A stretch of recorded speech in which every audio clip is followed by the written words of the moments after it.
Hello, friends. This is Dave Hurwitz, executive editor at ClassicsToday.com, here with the greatest recordings ever. And today we're talking about a symphony that almost always fails. I don't understand why. It fascinates me. It's Prokofiev's Fifth Symphony. The reason it always fails, or almost always fails, well, there are two reasons. One is tempo. The first movement, which is an absolutely perfectly pure, lovely classical sonata form, is marked andante. And there's a tendency for people to just not understand how to make it flow properly. I don't get it, but it's a problem. It's really a problem. It's very, very strange. I mean, you just need a basic flexibility of tempo, and it's full of those wonderful singing melodies that Prokofiev wrote. You know, what I like to call his wrong note romanticism. You know, they're big and they're beautiful. They never quite go where they're supposed to go. Why can't people play that stuff? Beats me.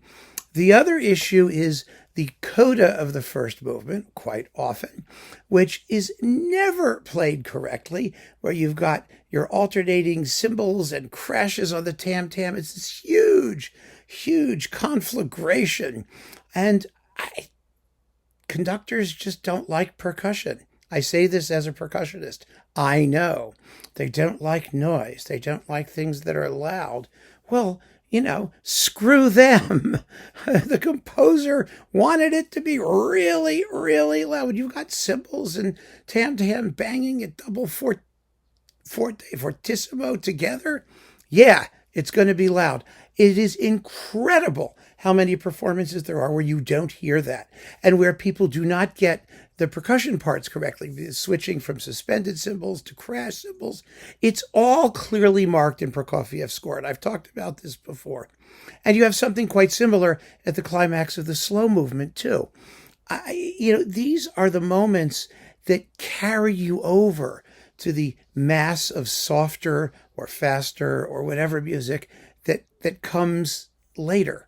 If you don't have these dynamic peaks on both levels, pianissimo and fortissimo, then the thing just dies. It really does. I mean, because volume is one of those basic musical qualities. You know, one of the things that is really screwed up about the way we think of music, particularly from a musicological perspective, but also the way people talk about it and write about it and think about it, is first, they only analyze pieces from a harmonic point of view or a contrapuntal point of view. They take one bit of sort of quantifiable music theory, and that's what they talk about. Things like the beauty of a melody, phrasing, accents, and dynamics, and the audibility of various orchestral parts in an orchestral context, timbre. All of those issues are not readily describable according to basic music theory as it's evolved.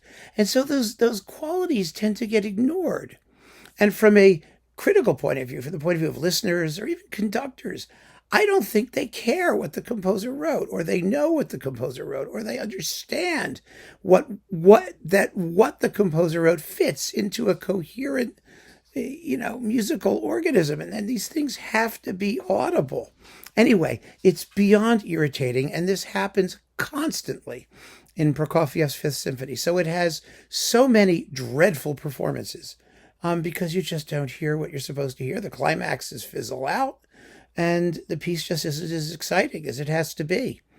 It has to be. I stress that. So there are a few wonderful performances of Prokofiev's Fifth. I mean, there's Previn, there's Slatkin, there's Karajan, of course, and this one of the greatest recordings ever that no one's going to mention, and it really is a crime. Theodore Kuchar with the, the National Symphony Orchestra of Ukraine. They are splendid in this music. Are they the greatest orchestra in the world? No. Are they recorded with reference recording audio fidelity? No. But it doesn't matter. They're well recorded, they play really well, and most importantly, Kuchar really understands how the music is supposed to go. And to make the point, I am going to play you, because it's Naxos, I have permission. Doesn't mean I won't get a copyright claim, but I have permission. I have permission to use samples, and I'm going to play you the climax of the first movement so you can hear how it ought to go. I mean, it's incredible that so few people get that right. And it's wonderful to me that the less famous, less, obnoxious performers just do it. They just do it. They don't screw around. They don't minimize. They just do it correctly and excitingly. And the result's thrilling. This is, by the way, a wonderful Prokofiev cycle that they did here on Naxos, in case you haven't heard it. So let's listen to the climax, the coda of the first movement of Prokofiev's Fifth, so you can hear how Prokofiev actually wrote it.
Yes, that's what it's supposed to sound like. And that is why this performance of Prokofiev's Fifth is one of the greatest recordings ever.